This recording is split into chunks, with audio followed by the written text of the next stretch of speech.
What's up, team? Sean from Vesta Live here, and we've got a quick one for you. We got earnings for Advanced Auto Parts. They weren't great. Stock symbol is AAP, and we're looking at a disaster in after-hours trading. Here's the nuts and the bolts. They had an overall miss on third quarter earnings and lowered full-year guidance, and it's weighing heavily on those shares.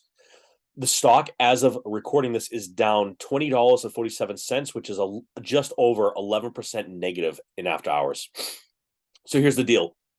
Net sales increased 0.8% to $2.6 billion, while comparable store sales decreased 0.7%. Not a great sign. I'll explain this in a second.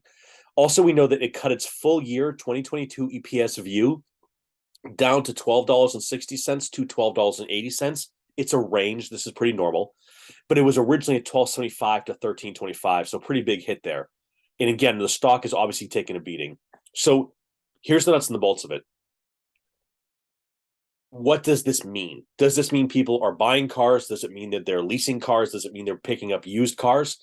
Because for whatever reason, people are not buying car parts from Advanced Auto Parts. So part of our job as investors is to understand what this means.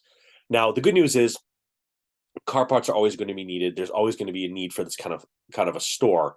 But the stock price is a derivative value of how those stores are performing and how they're likely to finish out their year. That's why it's getting hammered. I think we need to pay very close attention to what all the other auto stores are doing and how they're trending and what that's looking like as far as getting foot traffic back in those stores next quarter. So with that, thanks so much for watching. Let me know if you ever shopped at Advanced Auto. I have. Good experience, no problems. But again, I can't remember the last time I was in there. So that actually causes me some concern as well. And full transparency, I neither own nor plan to own these shares. So team, thanks so much. Have a good night. Thanks for watching.